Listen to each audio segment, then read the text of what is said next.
Hello nerds and welcome back once again to Nerd or Die. I have a new toy review for you today. We're taking a look at the Scar Predator from Neca's Predator's AVP Predator line. Scar Predator comes in the standard blister card packaging. Normally there's kind of a silhouette shape over here of the Predator in hand or one of the Predators in the series. They just kind of chose to go for like a generic picture of him with his mask on during the movie, which is fine. It doesn't really matter. I don't buy these figures for the package, clearly. Take a closer look here. You can see that Scar is rightfully presented in front, full window display, with the majority of his accessories and AVP logo and picture of Scar. Now we're taking a look at the back of the box. Nice shot of the Scar Predator figure up there. There is the... Let me zoom out just a little. There's the bio if you'd like to pause and read now. And as always, pictures of the rest of the figures in the line. Alright, now it's time to rip him out of the package. Alright, nerds, and here is the unmasked Scar Predator from AVP. And I gotta tell you guys, spoiler alert, this is like my favorite Predator we've gotten. He's incredible. New body mold, new improved articulation, new armor, just new everything. This guy is incredible.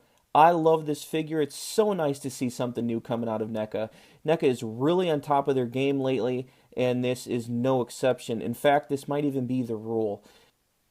Before we talk about anything else, we have to talk about the sculpt and the paint apps.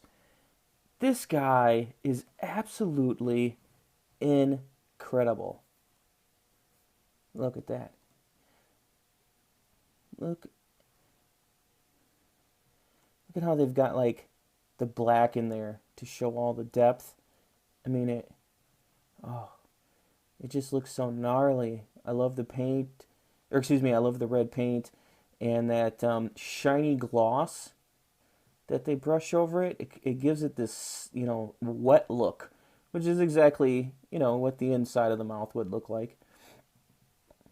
It's just amazing. And you can see the eyes there. But, there, that little green. Not very well. That may be the only problem I have with the figure is that the mouth, maybe if I make it brighter, you guys could see the eyes. Yeah, see? I mean, that's really saturated. I apologize, but at least you can see that he's got green eyes now. Moving up, I was about to say that's probably my only problem with the figure is that the mouth covers up the eyes pretty good. Moving on to the top here of the head, you can see that he's got the scar that gets created from putting the blood of his victim as his war paint. And of course, xenomorph blood is like sulfuric acid, so it burned that scar into his skin. Or his flesh, or whatever that is. I love the top of the head. They also give it kind of like a shiny gloss over, because the Predator is supposed to appear, wet, reptilian, I guess, in a way. These look like the same dreads. I mean, it's definitely thicker and they're more abundant, and they might have more beads or what have you on there, but pretty much the same rubber or plastic that they use for the rest of the dreads, I would imagine. Moving on to the armor. Oh, this armor. This armor is incredible. Look at that. I mean, of course their attention to detail is just phenomenally good. But I have to say, this guy looks like he was ripped right from the movie. That's just a testament, though, to how good Neca's attention to detail and sculpting abilities are. And I really like, it's like a muted metallic or gunmetal coloring that they gave this armor. Really very nice. Predator butt flap.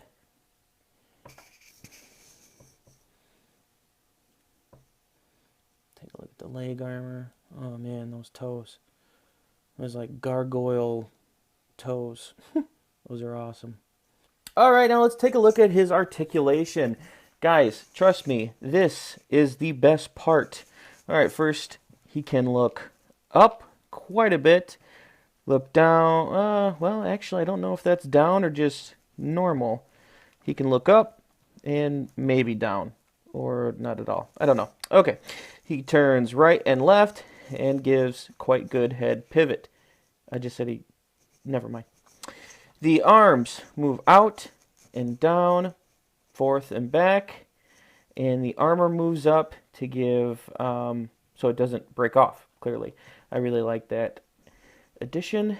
And then there's top bicep swivel. The elbows are double jointed elbows. That is incredible. So yes, naysayers, not only does he have his wrist computer, but now he can reach it. I'll show you that just a bit later. So, arms go in and out, back and forth. Top swivel at the bicep. Double jointed elbows.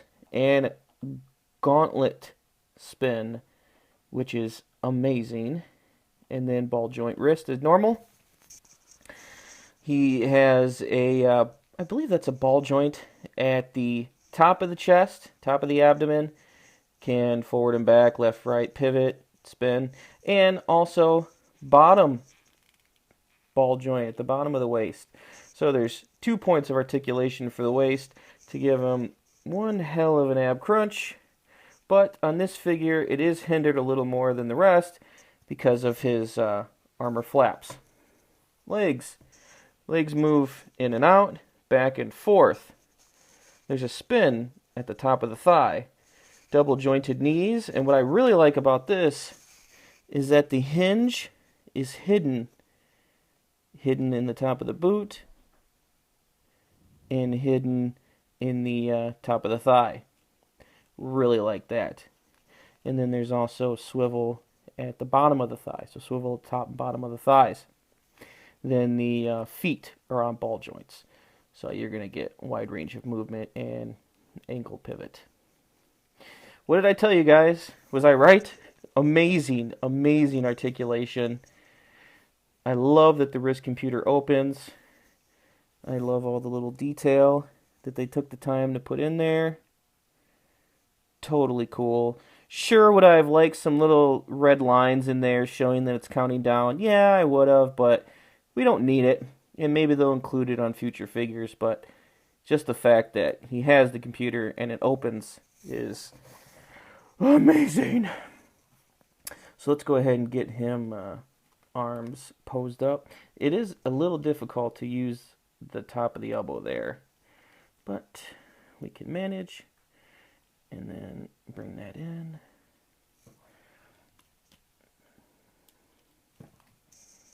And there you go.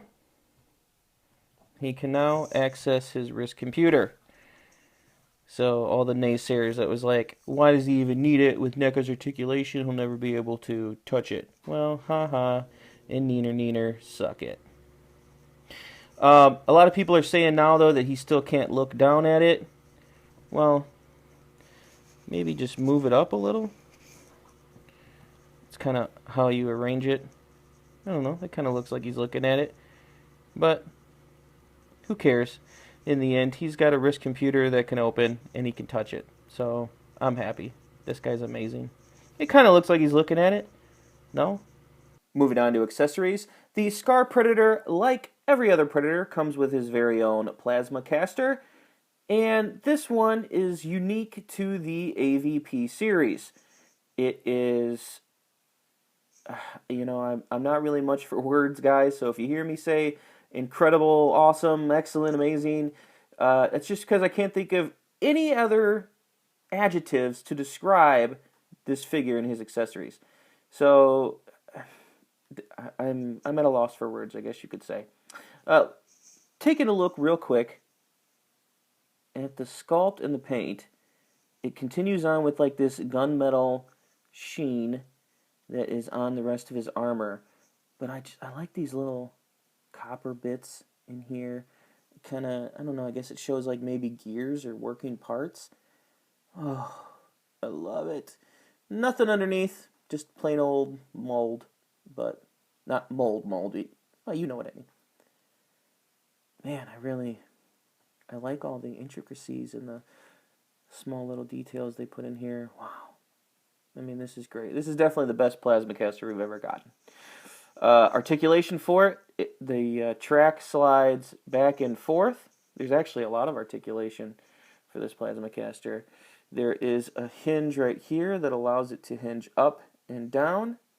There is another hinge here that allows it to swivel and move up and down. And then the Plasmacaster itself is on a ball joint. And of course is removable. So you can have it just like they had it in the movie, and you know, he can hold it or can be on the ground or whatever. So I like that they made that removable. I think that that's important to this figure. Next up, we have his collapsed spear. A lot of detail in this guy. Let's see if we can. Yeah, a lot of detail. Really nice paint applications, and the sculpt is really nice. To detail a piece this small, I can't even imagine what that takes. But this is really very cool. And there is a spot for both his Plasmacaster and his spear on his back. I'll show you that in just a second. Next up, we have the knife. Some people are calling this a ceremonial dagger. I just call it a predator knife. But the detail, again, is incredible. Nice silver paint on the blades, really makes it pop. I like the design of the blade too and the sculpt, but that is the people that did the movies gets that effort, not Neca. However, they did a nice job replicating this in a smaller scale. Let's see if we can take a look at that. Really nice job. Then, like with most Predators, it also comes with his shuriken. He's got a bunch of collapsed ones on his belt. I don't know if I pointed that out. And this one, of course, is opened. And I like the little paint bits they have in there. I'm not sure, but I think most of the shurikens that come with other Predators are just all plain one color. So it's nice that this one has a little bit more detail added in. And then, of course, his wrist blades. They're long and extended, and they didn't want to put them on the figure. I imagine that would stop them from breaking. If the figure falls, maybe they'll just come off instead of break. I'm not really sure. But I do like that they are long and incredible. So I'm going to put all these pieces in now, and you guys can take a look at that. Okay, first up, we're going to put in his wrist spears. See, they got that little notch there. You can start with the notch. I feel like it makes it easier, and then kind of just shimmy it in. See, that's actually pretty easy. Once you've already got one in, then it gets a little difficult because you don't want to bend the other one out. You really need kind of small fingers for this. See, now I've got them like that, which is so annoying. So I guess maybe hit them with a blow dryer. Okay, so there we've got the wrist blades in. Next, moving right along to the back, you can see this little clip right here. That is to hold his spear. See, it goes in perfectly. And then, just like the other Predators, he's got notches in his armor to hold his Plasmacaster at the top and bottom of the armor. So let's go ahead and squeeze that in now. The bottom peg is the best option first, And then, I don't know if you guys can see that in the top pack.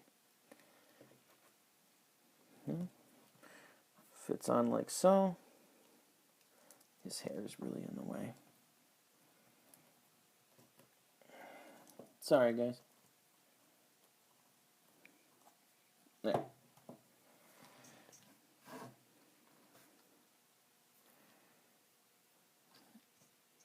So yeah, that fits on like so. And then his dagger. He's got a little sheath down here connected to his shin guard. Very simple. Knife plugs into there. And the shuriken he can hold in his hand.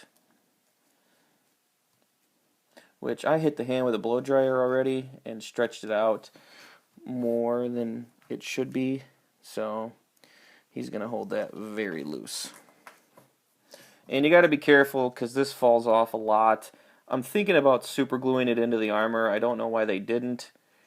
But if you move his head, his hair will knock it out. There. So just be cautious of that. It's best to get him posed however you want to pose him, and then put the stick in last. As you can see, this is kind of a general posing option. Not really how I'm going to display him, but showing you that he can and will hold all of his accessories.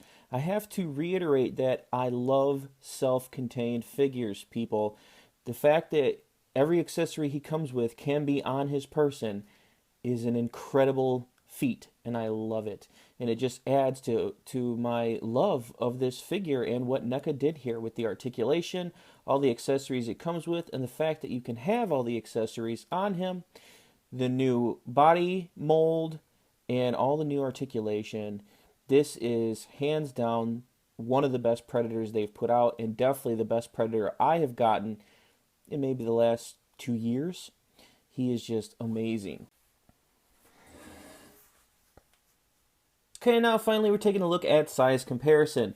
Here you have the unmasked Scar Predator from AVP next to the Falconer Predator from the Predators movie. As you can see, Scar is about, let's see. As you can see, Scar is almost 9 inches tall, where Falconer is the standard 8-inch Predator from the Neca Predators line. And here he is compared to the Pharaoh Predator. I don't know if that's his name, so please don't jump on me in the comments below. But you can see they're about the same height, and that was the tallest figure. It's, you know what, it still is the tallest figure because you can see that the horns kind of come up over his head. So this is still the tallest figure. But he stacks up pretty nice to the rest of the Predators in the line. He is just a little bit bigger than normal Predators. And here he is next to Funko Legacy Edition Rocketeer, who is, I don't know, about maybe 6 inches tall. Oh, almost 7, over 6.5. I'll be damned. So you can see that he is a pretty big figure. The articulation is incredible. The paint and the sculpt and the armor and the accessories, and the fact that he is self-contained and can hold all the accessories. This guy is a 10 out of 10, A+ figure, highest recommendations. Doesn't matter if you're a Neca fan or a Predator fan. If you're an action figure collector, he needs to be in your collection. Alright guys, that is going to do it for me. Thank you as always for joining me here at Nerd or Die today. Remember, if you like me, my videos, or what I have to say, please give that big old yellow subscribe button a click and help Nerd or Die grow. Don't forget, Nerd or Die has a Twitter, Facebook, and now Instagram. The links to all of those will be in the description below. And guys, if you like awesome reviews like this, you already know what to do. Make sure to stay subscribed, stay tuned, most of all, stay nerdy. Thanks, guys. Later.